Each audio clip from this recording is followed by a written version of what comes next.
ما تيجي اخدكم معايا واحنا بنحضر اخر حصه بيولوجي في حياتي وفي ثانويه عامه. فانا زيش وده اليوم رقم 264 من حياه مصور في ثانويه عامه. حاجه بدري على الساعه 2 الظهر كده خدت بعضي اتطوعت على السنتر اللي المفروض فيه الحصه بتاعتنا النهارده، بس اتحركت بدري ساعتين عشان كان في فيديو معين عايز اصوره قبل ما الطلبه كلها تخش. وصلت بدري والحمد لله القاعه ما كانش فيها اي حد خالص غير الاسيستنت، وبدات اللي انا اجهز اللبس اللي هلبسه وانا بصور الفيديو. وبفكرك وانا بصوب التخرج كده اللهم اكتبها لنا يا رب انك تعمل فولو دلوقتي عشان انا جعان وهموت واروح افطر. بدأنا اللي احنا نعمل بروفا للفكره اللي كانت في دماغنا واللي عايزين نصورها، وحفظنا حركاتنا وكل واحد حافظ دوره، وهنبدأ دلوقتي يلا تصوير.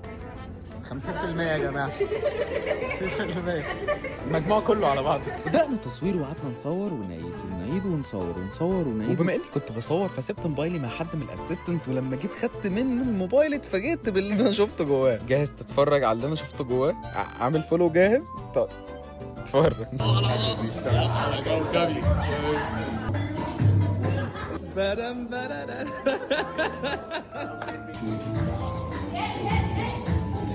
هنا بقى، هنا بص لنا بقى.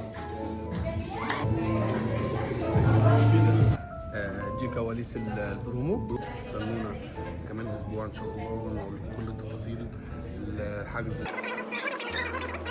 بصور كواليس اليوم، انا كواليس اليوم والله. اظن كان واضح من رياكشناتي قد ايه انا كنت مبسوط وسعيد ومستني. بص يعني كنت مبسوط في التصوير، انا فعلا كنت مبسوط.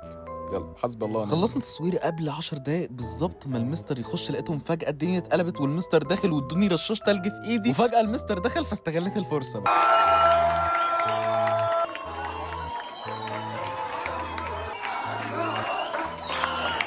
والمستر دخل وقعد يتكلم معانا شويه وقعدنا نودع بعض بقى وكده يعني. خلصنا من هنا على طول وقعدنا بقى نهيص.